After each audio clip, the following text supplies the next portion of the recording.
സംസ്ഥാന സർക്കാരിന്റെ 4ാം വാർഷികാഘോഷങ്ങൾ തുടരുകയാണ്. നമ്മുടെ നിയമ വ്യവസായ കയവകുപ്പ് മന്ത്രി പി രാജീവ് അതിഥിയായി നമുക്കൊപ്പം ചേരുകയാണ് ഈ സന്തോഷ നിമിഷത്തിൽ. Good morning and welcome minister. Good morning. Good morning. Keralam ഇങ്ങനെ കുതിക്കുമ്പോൾ ആ കുതിപ്പിൽ അതിനൊപ്പം തന്നെ കുതിച്ചുകൊണ്ടിരിക്കുകയാണ് ഞങ്ങളും. താങ്കളുടെ മണ്ഡലത്തിൽ സ്ഥിതി ചെയ്യുന്ന ചാനൽ എന്ന രീതിയിൽ നമ്മൾ 1ാം സ്ഥാനത്തെത്തി. ആ സന്തോഷം കൂടി താങ്കളുമായി പങ്കിടുകയാണ് ഈ അവസരത്തിൽ. റിപ്പോർട്ടർ ചാനലിന് അഭിനന്ദനങ്ങൾ. ഇനിയും മുന്നേറാൻ കഴിയട്ടെ. ഒപ്പം തന്നെ വാർത്തയുടെ മൂല്യങ്ങളും എല്ലാം തന്നെ ശരിയായ രൂപത്തിൽ കാത്തു സൂക്ഷിക്കാനും കഴിയട്ടെ എന്ന് ആശംസിക്കുന്നു. മിനിസ്റ്റർ, നവകേരളം പുതുവഴികൾ വിപണന പ്രദർശന മേള ഇപ്പോൾ വിവിധ ജില്ലകളിലൂടെ കടന്ന് ഇന്ന് കൊച്ചിയിൽ ഉദ്ഘാടനം നിർവഹിക്കാൻ പോവുകയാണ്. 23-ാം തീയതി വരെയാണ് കൊച്ചിയിലെ എൻ്റെ കേരളം പ്രദർശന വിപണന മേളയുടെ എഡിഷൻ നടക്കുന്നത്. മറ്റ് ജില്ലകളിലൂടെയൊക്കെ അങ്ങ് കടന്നു വന്നിട്ടുണ്ടാകുമല്ലോ. എത്രത്തോളം ജനങ്ങൾക്കിടയിലേക്ക് സർക്കാരിൻ്റെ വികസന പ്രവർത്തനങ്ങൾ, നേട്ടങ്ങൾ, അത് ഈ കഴിഞ്ഞ 4 വർഷം മാത്രമല്ല അതിനു മുമ്പുള്ള 5 വർഷങ്ങൾ കൂടി ചേർത്ത് വെച്ച് ജനം വിലയിരുത്തി സ്വീകരിക്കുന്നതല്ലേ കാണാൻ കഴിയുന്നത്? അത് വലിയ ആവേശകരമായിട്ടുള്ള ഒരു സ്വീകാര്യതയാണ് മുഖ്യമന്ത്രി നടത്തുന്ന മുഖാമുഖം പരിപാടിയിലായാലും അതിനുശേഷമുള്ള പ്രദർശനങ്ങളിലെല്ലാം പ്രതിഫലിച്ച് കാണുന്നത്. കഴിഞ്ഞ 9 വർഷം കേരളത്തെ സംബന്ധിച്ച് ഒരു പുതിയ ഘട്ടത്തിന്റെ തുടക്കമായി. കേരള മാതൃക ഏറെ ചർച്ച ചെയ്തിട്ടുള്ളതാണ്. വിദ്യാഭ്യാസ ആരോഗ്യ മേഖലയിലെ മികവാണ് അതിന്റെ പ്രത്യേകത. എന്നാൽ നമുക്ക് കാർഷിക വ്യവസായ മേഖലയിൽ പശ്ചാത്തല സൗകര്യങ്ങളിൽ വേണ്ടത്ര മുന്നേറാൻ കഴിഞ്ഞിരുന്നില്ല എന്നൊരു ദൗർബല്യം ഉണ്ടായിരുന്നു. ഈ ദൗർബല്യം പരിഹരിക്കാനും വിദ്യാഭ്യാസ ആരോഗ്യ മേഖലയിലെ നേട്ടങ്ങൾ ശക്തിപ്പെടുത്തി മുന്നോട്ട് കൊണ്ടുപോകാനും ഒരേപോലെ കഴിഞ്ഞു എന്നതാണ് കഴിഞ്ഞ 9 വർഷത്തിന്റെ പ്രത്യേകത. എല്ലാ മേഖലയ്ക്കകത്തും നേട്ടം പ്രതിഫലിക്കുന്നു. ജനങ്ങളുടെ ജീവിതത്തിൽ പ്രതിഫലിക്കുന്നു. നമ്മുടെ ആഭ്യന്തര വരുമാനത്തിൽ പ്രതിഫലിക്കുന്നു. തൊഴിൽ അവസരങ്ങൾ സൃഷ്ടിക്കുന്നതിൽ പ്രതിഫലിക്കുന്നു. അതെല്ലാം തന്നെ ജനങ്ങളിലേക്ക് എത്തിക്കുന്നതിന് വേണ്ടി കഴിയുന്നുണ്ട്. കുറെ കൂടി ജനങ്ങളിലേക്ക് എത്തിക്കാൻ നിങ്ങളുടെ എല്ലാവരുടെയും പിന്തുണ ഉണ്ടാകണം എന്നും ഞാൻ അഭ്യർത്ഥിക്കുന്നു. ഉറപ്പായും എല്ലാ നല്ല പ്രവർത്തനങ്ങൾക്കും ഒപ്പം സർക്കാർ ചെയ്തുകൊണ്ടിരിക്കുന്ന കാര്യങ്ങൾക്കൊപ്പം ഞങ്ങളും തുടരുകയാണ്. അതിൽ ഒരു സംസ്ഥാനം അല്ലെങ്കിൽ ഒരു രാജ്യം പുരോഗതി കൈവരിച്ചു എന്ന് പുറത്തുനിന്ന് കാണുന്ന ഒരാൾ അല്ലെങ്കിൽ മറ്റൊരു രാജ്യം അല്ലെങ്കിൽ മറ്റൊരു സംസ്ഥാനം വിലയിരുത്തുന്നത് വ്യവസായ മേഖലയിലെ പുരോഗതി വെച്ചാണ്. അപ്പോൾ വ്യവസായ തലസ്ഥാനമായ കൊച്ചിയിലെ കളമശ്ശേരിയിൽ നിന്ന് MLA ആയി വ്യവസായ മന്ത്രിയായി മാറിയ ആളെന്ന നിലയിൽ താങ്കളുടെ വകുപ്പിന് പ്രത്യേകിച്ചും ഇക്കഴിഞ്ഞ 4 വർഷ കാലയളവിൽ ഒരുപാട് മാറ്റങ്ങൾ കൊണ്ടുവരാൻ കഴിഞ്ഞില്ലേ? പദ്ധതികളുടെ നിർവഹണത്തിലായാലും പദ്ധതികൾ തുടങ്ങി വെക്കുന്നതിലായാലും.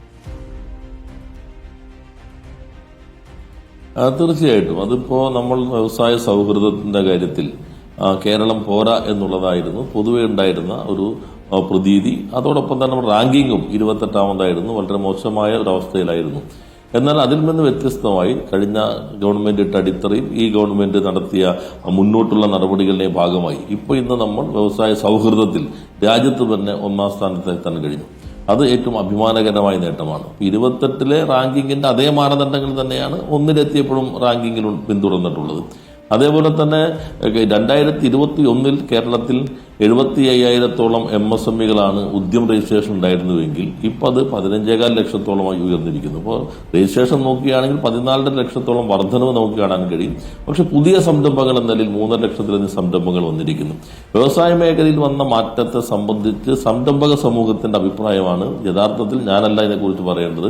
കേരളത്തിലെ സംരംഭകർ, പ്രധാനപ്പെട്ട സംരംഭകരായ എല്ലാവരും തന്നെ അതോടൊപ്പം നിൽക്കുന്നു. ഈ മാറ്റം അവരുടെ കൂടി ഒന്നു ചേർന്നുള്ള പ്രവർത്തനത്തിന്റെ ഭാഗമായിക്കൊണ്ടാണ്. ലോകോത്തര കമ്പനികൾ ഇന്ന് കേരളത്തിലുണ്ട്. ഏറ്റവും പ്രധാനപ്പെട്ട കമ്പനികളെല്ലാം തന്നെ കേരളത്തിൽ പ്രവർത്തനം ആരംഭിച്ചിരിക്കുന്നു. എന്നാൽ നമുക്ക് സാധ്യമാകുന്ന നമ്മുടെ പരിസ്ഥിതിക്കും നമ്മുടെ നാടിനും ഇണങ്ങുന്ന വ്യവസായങ്ങളാണ് ഇവിടെ ആരംഭിക്കാൻ കഴിഞ്ഞിട്ടുള്ളത്. അതോടൊപ്പം തന്നെ നമ്മുടെ ചെറുപ്പക്കാർക്ക് ഇപ്പോൾ ലോകത്തിന്റെ പല ഭാഗത്തും ജോലി ചെയ്തിരുന്നവർ ഉൾപ്പെടെ കേരളത്തിലേക്ക് തിരിച്ചു വരുന്നുണ്ട്. ഇന്ത്യയിലെ മറ്റ് സംസ്ഥാനങ്ങളിൽ ജോലി ചെയ്തവർ കേരളത്തിലേക്ക് തിരിച്ചു വരുന്നു. റിവേഴ്സ് മൈഗ്രേഷനും ഇപ്പോൾ ആരംഭിച്ചിരിക്കുന്നു. വ്യവസായത്തിന്റെ വളർച്ച എന്നുള്ളത് ഇന്ന് അഖിലേന്ത്യാ ശരാശരിയേക്കാളും ഉയർന്നതാണ്. നമ്മുടെ GDP-യിലേക്കുള്ള വ്യവസായത്തിന്റെ സംഭാവനയും പ്രത്യേകിച്ച് മാനുഫാക്ചറിംഗ് ഇൻഡസ്ട്രീസിന്റെ സംഭാവനയും ഉയർന്ന തോതിലേക്ക് എത്താൻ കഴിഞ്ഞിരിക്കുന്നു എന്നുള്ളത് നമുക്ക് എല്ലാവർക്കും അഭിമാനിക്കാൻ കഴിയാവുന്ന നേട്ടമാണ്. ഈ നമ്മൾ നേട്ടങ്ങൾ കൈവരിക്കുമ്പോൾ ആ നേട്ടത്തിനായി നമ്മൾ ഉപയോഗിച്ച മാർഗം, അതുപോലെ തന്നെ നേട്ടത്തിനായി നമ്മൾ ഉപയോഗിച്ച പദ്ധതി, അതൊക്കെയും ഇതിന്റെ കൂടെ തന്നെ ചർച്ചയായി പോകുന്നതാണ്. അതിൽ ഏറ്റവും കൂടുതൽ ഉപയോഗിക്കപ്പെട്ട വാക്ക് കിഫ്ബി എന്നതാണ്. കിഫ്ബിയെ ആദ്യം എതിർത്തവർ കിഫ്ബി ഇപ്പോൾ കൊള്ളാം, കേരളത്തിന് കൊള്ളാം എന്ന് പറയുന്ന ഒരു അവസ്ഥയിലേക്ക് എത്തിയതിൽ താങ്കൾക്ക് അഭിമാനമില്ലേ? തീർച്ചയായിട്ടും മുഖ്യമന്ത്രി അദ്ദേഹത്തിന്റെ പ്രസംഗങ്ങളിൽ ഇപ്പോൾ ആവർത്തിക്കുന്നത് എവിടെ തിരിഞ്ഞു നോക്കിയാൽ അവിടെയെല്ലാം കിഫ്ബി പദ്ധതികൾ മാത്രം എന്ന രൂപത്തിലേക്ക് കേരളം മാറി. കിഫ്ബി വഴിയാണ് നമുക്ക് വലിയ ഇൻവെസ്റ്റ്മെന്റ്, സാധാരണ ബഡ്ജറ്റ് അലോക്കേഷനിൽ ഉള്ള പരിമിതികളെ എല്ലാം മറികടന്നുകൊണ്ട് ഈ പുതിയ സംവിധാനം വഴി പശ്ചാത്തല സൗകര്യ വികസനത്തിന് വലിയ തോതിലുള്ള നിക്ഷേപം നടത്താൻ കഴിഞ്ഞു. ഇപ്പോൾ നമ്മുടെ ദേശീയപാത വീതി കൂട്ടുന്നതിൽ ഇന്ത്യയിൽ ഒരു സംസ്ഥാനവും ചെയ്യേണ്ടതില്ലാത്ത രൂപത്തിൽ നമ്മൾ നമ്മുടേതായ വിഹിതം നൽകേണ്ടി വന്നു. ഒരു സംസ്ഥാനവും, ഇന്ത്യയിലെ ഏക സംസ്ഥാനം കേരളമാണ് ഭൂമി ഏറ്റെടുക്കലിന് വിഹിതം നൽകുന്നത്. അതിനാവശ്യമായ ഫണ്ട് കിഫ്ബി വഴിയാണ് നമുക്ക് സമാഹരിക്കാൻ കഴിഞ്ഞത്. ഇപ്പോൾ കഴിഞ്ഞ ദിവസം കേരളത്തിന്റെ ഭാവി പ്രതീക്ഷയായി മാറാൻ പോകുന്ന കൊച്ചി ബാംഗ്ലൂരു ഇൻഡസ്ട്രിയൽ കോറിഡോറിന്റെ പാലക്കാട് മാനുഫാക്ചറിംഗ് സ്മാർട്ട് സിറ്റിയുടെ ഡെവലപ്പറിനുള്ള ടെൻഡർ പ്രസിദ്ധീകരിക്കുകയുണ്ടായി. 1710 ഏക്കറാണ് 1785 കോടി രൂപ ചെലവഴിച്ചുകൊണ്ട് നമ്മൾ ഒരു വർഷത്തിനുള്ളിൽ തന്നെ ഏറ്റെടുത്ത് കൈമാറിയത്. ഈ ഫണ്ടും കിഫ്ബി വഴി തന്നെയാണ്. ഇപ്പോൾ കൊച്ചിയിൽ പുരോഗമിച്ചുകൊണ്ടിരിക്കുന്ന പെട്രോ കെമിക്കൽ പാർക്ക്, അതിനാവശ്യമായിട്ട് സ്ഥലം ഏറ്റെടുക്കേണ്ട ഫണ്ടും കിഫ്ബി വഴി തന്നെയാണ് സമാഹരിച്ചിട്ടുള്ളത്. ഇനിയിപ്പോൾ ഗിഫ്റ്റ് സിറ്റി യൂണിയൻ ഗവൺമെന്റ് പൂർണ്ണമായിട്ടും നമുക്ക് അതിനെതിരായിട്ട് നിലപാടാണ് സ്വീകരിച്ചിട്ടുള്ളത്. ഗിഫ്റ്റ് സിറ്റി പോകണമെങ്കിൽ കേന്ദ്രത്തിന്റെ നിയമാനുസൃതമായിട്ട് ഇളവുകൾ ആവശ്യമായി വരും. എങ്കിൽ പോലും ഒറ്റയ്ക്ക് കൊണ്ടുപോകുന്ന സാധ്യതകൾ ഗവൺമെന്റ് പരിശോധിച്ചു വരികയാണ്. അതിനാവശ്യമായ ഫണ്ട് കിഫ്ബിയാണ് നൽകുന്നത്. ഇപ്പൊ കളമശ്ശേരിയിലെ മെഡിക്കൽ കോളേജ്, ഇപ്പോൾ റിപ്പോർട്ടർ ടിവിയുടെ ചേർന്ന് കിടക്കുന്ന 2 പ്രധാനപ്പെട്ട സ്ഥാപനങ്ങളാണ് കൊച്ചി മെഡിക്കൽ കോളേജും കൊച്ചി ക്യാൻസർ സെന്ററും. ക്യാൻസർ സെന്റർ ഈ മാസം തന്നെ ഉദ്ഘാടനത്തിന് സജ്ജമായി കഴിഞ്ഞു. അത് പൂർണ്ണമായിട്ട് കിഫ്ബി ഫണ്ട് ഉപയോഗിച്ചുകൊണ്ടാണ്. മെഡിക്കൽ കോളേജിന്റെ സൂപ്പർ സ്പെഷ്യാലിറ്റി ബ്ലോക്ക് അത് കിഫ്ബി ഫണ്ട് ഉപയോഗിച്ചുകൊണ്ടാണ്. ഇപ്പോൾ കൊച്ചി ശാസ്ത്ര സാങ്കേതിക സർവകലാശാലയ്ക്ക് 400 കോടിയോളം രൂപയുടെ പദ്ധതികളാണ് കിഫ്ബി വഴി. ഒരുപക്ഷെ കേരളത്തിൽ ഉണ്ടായതിനു ശേഷം ഒരു സർവകലാശാലയ്ക്ക് നൽകുന്ന ഏറ്റവും വലിയ ഫണ്ടിംഗ് ആയിട്ടാണ് അത് കണക്കാക്കേണ്ടത്. 200 കോടിയുടെ സയൻസ് സിറ്റി, അവന്റെ ഫണ്ടും തന്നെ വരുന്നത് കിഫ്ബി വഴിയാണ്. ഇപ്പം എല്ലാ തരത്തിലും കിഫ്ബി ഉള്ളത് കൊണ്ടാണ് നമുക്ക് ഇത്തരത്തിലുള്ള പദ്ധതികൾ, വലിയ പദ്ധതികൾ ഏറ്റെടുക്കാൻ കഴിയുന്നതും അതോടൊപ്പം തന്നെ പശ്ചാത്തല സൗകര്യ വികസനം നാട് ആഗ്രഹിക്കുന്ന രൂപത്തിൽ മുന്നോട്ട് കൊണ്ടുപോകാനും കഴിയുന്നത്. നമ്മുടെ ആരോഗ്യ കേന്ദ്രങ്ങൾ ഇപ്പോൾ എറണാകുളം ജനറൽ ആശുപത്രിയിൽ ഹൃദയം മാറ്റിവെക്കുന്ന ശസ്ത്രക്രിയയ്ക്ക് റെഡിയായി കഴിഞ്ഞു. അവിടെ സൂപ്പർ സ്പെഷ്യാലിറ്റി ബ്ലോക്ക് അത് കിഫ്ബി വഴിയാണ് അവിടെ നിർമ്മിച്ചിട്ടുള്ളത്.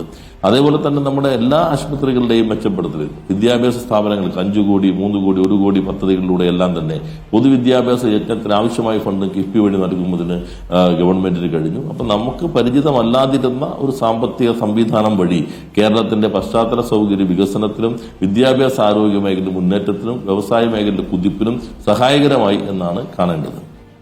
അതായത് ഭാവി കേരളം എങ്ങനെയായിരിക്കണം എന്നതിലേക്ക് ഒരു പാത വെട്ടി നമ്മൾ പോവുകയാണ്. അപ്പോൾ അടിസ്ഥാന സൗകര്യ വികസനത്തെക്കുറിച്ച് അങ്ങ് പറഞ്ഞപ്പോൾ അങ്ങ് ഞങ്ങളുടെ, അതായത് റിപ്പോർട്ടർ സ്ഥിതി ചെയ്യുന്ന ഈ പ്രദേശത്തിന്റെ MLA കൂടി ആയതുകൊണ്ട് ഞാനൊരു റിക്വസ്റ്റ് കൂടി വെക്കുകയാണ്. നമ്മുടെ കളമശ്ശേരി മെഡിക്കൽ കോളേജ്, അതുപോലെ തന്നെ കേരള സ്റ്റാർട്ടപ്പ് മിഷനൊക്കെ ഇരിക്കുന്ന ആ ഒരു ഏരിയ, അതിന് ചുറ്റുപാടും ഒരു റിംഗ് റോഡ് ഉണ്ടല്ലോ. അപ്പോൾ അതിന്റെ ഒരു സൗകര്യ വികസനം കൂടി അങ്ങയുടെ ശ്രദ്ധയിലേക്ക് കൊണ്ടുവരികയാണ്. ഒരുപാട് ആളുകൾ ആവശ്യപ്പെടുന്ന ഒരു കാര്യമാണ്. നമുക്കപ്പോൾ ആ ഒരു റോഡ് കൂടി ഒന്ന് നന്നാക്കി തരുമോ എന്നുള്ളൊരു റിക്വസ്റ്റ് കൂടിയുണ്ട്. അത് ഞാനൊരു കാര്യം പറയും. ആ വഴിയാണ് സീപോർട്ട് എയർപോർട്ട് റോഡ്. 25 കൊല്ലമായി സ്തംഭിച്ചു കിടക്കുകയായിരുന്നു. NADയുടെ സ്ഥലം വിട്ടുകൊടുക്കുക. അവിടെ കേന്ദ്രവും കേരളവും ഒരേ സർക്കാരാണ് ഭരിച്ചിരുന്നത്. അന്ന് മന്ത്രിസഭയിൽ 2ാമനായ മലയാളി പ്രതിരോധ മന്ത്രിയായിരുന്നു. എന്നിട്ട് പോലും നമുക്ക് NADയുടെ സ്ഥലം വിട്ട് അവിടെ നിന്ന് കിട്ടുന്നതിനോ അത് വാങ്ങിക്കുന്നതിനോ കഴിഞ്ഞിരുന്നില്ല. HMDയുടെ സ്ഥലം കേന്ദ്ര ഗവൺമെന്റിന്റേതായിരുന്നു. ആ സ്ഥലവും നമുക്ക് വിട്ടുനൽകണം എന്നുള്ള ആവശ്യം അന്നു മുതൽ അംഗീകരിക്കപ്പെട്ടിരുന്നില്ല. ഇപ്പോൾ ആ കുരുക്കുകളെല്ലാം അടിച്ച് നമ്മൾ സുപ്രീം കോടതി വരെ പോയിട്ടാണ് ഇപ്പോൾ 2 HMDയുടെ സ്ഥലം ഇപ്പോൾ ഏറ്റെടുക്കും എന്നുള്ള തീരുമാനങ്ങളിലേക്ക് എത്തിയത്. 37 കോടിയാണ് 500 മീറ്ററിന് വേണ്ടി സ്ഥലം ഏറ്റെടുക്കാൻ നമ്മൾ ചെലവഴിക്കുന്നത്. ഏകദേശം അത്രയും പണം തന്നെ NADക്കും ഇപ്പോൾ അനുവദിച്ച് ഉത്തരവിറങ്ങി. അതുകൂടാതെ HMT ജംഗ്ഷൻ മുതൽ NAD ആ തുരപ്പ് വരെയുള്ള റോഡും നല്ല രൂപത്തിൽ വീതി കൂട്ടി നിർമ്മിക്കുകയാണ് ചെയ്യുന്നത്. കിഫ്ബി വഴി തന്നെയാണ് സീപോർട്ട് എയർപോർട്ട് റോഡിന്റെ തുടർന്നുള്ള ഭാഗങ്ങളുടെ സ്ഥലമേറ്റെടുക്കൽ പ്രക്രിയ ഇപ്പോൾ മുന്നോട്ട് പോകുന്നത്. സ്ഥലമേറ്റെടുക്കുന്നതിന് പണം നൽകുന്ന നടപടികളിലേക്ക് കടന്നു കഴിഞ്ഞു. അപ്പോൾ നമ്മൾ ആ റോഡ് അങ്ങ് കണക്ട് ചെയ്യുന്നതോടുകൂടി തന്നെ ആ സ്ഥലത്തിന്റെ ആ സ്വഭാവം മാറും. ജുഡീഷ്യൽ സിറ്റി നിങ്ങൾക്ക് അടുത്ത് തന്നെയാണ് വരുന്നത്. അതിന്റെ സ്ഥലത്തിന്റെ ഏറ്റവും അവസാന ഘട്ടത്തിലേക്കാണ്. സുപ്രീം കോടതിയിൽ അതുമായി ബന്ധപ്പെട്ടൊരു കേസ് ഉണ്ടെങ്കിൽ പോലും മറ്റു നടപടികളുമായി സർക്കാർ മുന്നോട്ട് പോവുകയാണ്. ബഹുമാനപ്പെട്ട ഹൈക്കോടതി അതിന്റെ ആർക്കിടെക്ചറും ഡിസൈനും എല്ലാം തന്നെ അവസാന രൂപത്തിലേക്ക് എത്തിക്കഴിഞ്ഞു. അപ്പൊ അതുകൂടി വന്നു കഴിഞ്ഞാൽ പിന്നെ ഞാൻ MP ആയിരിക്കുന്ന കാലഘട്ടത്തിൽ മുൻകൈയെടുത്ത് ആരംഭിച്ച ഒരു ചിൽഡ്രൻസ് സയൻസ് സിറ്റി നിങ്ങളോട് ചേർന്നുണ്ട്. ഞാൻ അങ്ങയോട് അത് എടുത്തു പറയാൻ കാരണം ഒരുപാട് കുഞ്ഞുങ്ങളൊക്കെ വരുന്ന വഴിയാണ്. പ്രത്യേകിച്ച് നമ്മുടെ ആ സയൻസ് പാർക്കിലേക്ക് ഒരുപാട് കുട്ടികൾ വരുന്നുണ്ട്. അപ്പോൾ നമ്മൾ ഈ സ്റ്റുഡിയോയിൽ നിന്ന് പുറത്തേക്ക് ഇറങ്ങുമ്പോൾ ഒരുപാട് കുഞ്ഞുങ്ങൾ വരുന്നതും പോകുന്നതും ഒക്കെ കാണാം. അപ്പോൾ ആ യാത്രാ സൗകര്യം കുറച്ചുകൂടി മെച്ചപ്പെടണമെന്നുള്ളൊരു ആത്മാർത്ഥമായ ആഗ്രഹം കൊണ്ട് സൂചിപ്പിച്ചതാണ്, വിമർശനമായിട്ടല്ല. ഇപ്പോൾ നല്ല വഴിയാണ്, അത് കുറച്ചുകൂടി ഒരുപാട് പേർ വരുന്നുണ്ട്. അപ്പോൾ യാത്ര കൂടുമ്പോൾ അതിനനുസരിച്ച് നന്നാക്കുകയും ചെയ്യണം. അതെ, നഗരസഭയുടെ ഇതിൽ വരുന്നതാണ്. എങ്കിൽ പോലും ഈ പറഞ്ഞ കാര്യം വളരെ പ്രസക്തമാണ്. അത് നമുക്ക് അവിടെ പരിശോധിക്കാം. ഇപ്പൊ നമ്മൾ ആ ചിൽഡ്രൻ സയൻസ് പാർക്ക് തന്നെ അത് ഒന്നുകൂടി മെച്ചപ്പെടുത്താനും പുതിയ ചില ആക്ടിവിറ്റീസ് കൊണ്ടുവരാനുള്ള ഒരു ശ്രമം ഇപ്പൊ നടത്തിക്കൊണ്ടിരിക്കുന്നുണ്ട്. ജൂൺ മാസത്തിൽ അത് ഉദ്ഘാടനം ചെയ്യാൻ കഴിയുമെന്നാണ് പ്രതീക്ഷിക്കുന്നത്. അപ്പോൾ മിനിസ്റ്റർ, എല്ലാ അഭിവാദ്യങ്ങളും. പുതിയ കേരളം കെട്ടിപ്പടുക്കാനായിട്ടുള്ള ഒരു ശ്രമം അത് കഴിഞ്ഞ 9 വർഷമായി നടത്തിക്കൊണ്ടിരിക്കുകയാണ്. 10ാം വർഷത്തിലേക്ക് കടക്കുകയാണ് സർക്കാർ. തുടർച്ചയായ ഭരണമാണ്. അപ്പോൾ അടുത്ത ഊഴത്തിലേക്ക് എത്തിക്കാൻ ഇപ്പോൾ നടത്തുന്ന പ്രവർത്തനങ്ങളൊക്കെ ജനങ്ങൾ വിലയിരുത്തി ജനങ്ങളുടെ മനസ്സിലേക്ക് കൂടുതൽ ആഴത്തിലിറങ്ങാൻ കഴിയട്ടെ. എല്ലാ അഭിവാദ്യങ്ങളും. നന്ദി. റിപ്പോർട്ടർ ചാനലിനും എല്ലാ ആശംസകളും. Thank you. മിനിസ്റ്റർ പി രാജീവാണ് നമുക്കൊപ്പം ചേർന്നത്. നവകേരളം പുതുവഴികൾ തേടുകയാണ്. ഒരു സംസ്ഥാനത്തിന്റെ, ഒരു രാജ്യത്തിന്റെ വികസനം എന്ന് പറയുന്നത് അത് ഓരോ പൗരന്റെയും ഉത്തരവാദിത്തമാണ്. മാലിന്യം നമ്മൾ വലിച്ചെറിയരുത് എന്ന് പറയുന്നത് പോലെ തന്നെയാണ് വികസനത്തിനൊപ്പം നിൽക്കുക. അങ്ങനെയുള്ള ഒരു കാഴ്ചപ്പാടിലേക്ക് രാഷ്ട്രീയം മാറ്റിവെച്ചുകൊണ്ട് എല്ലാവരും എത്തിക്കഴിഞ്ഞാൽ നമ്മുടെ നാട് എത്ര സുന്ദരമാകും, അല്ലേ? നമുക്കൊന്ന് ശ്രമിച്ചു നോക്കിയാലോ.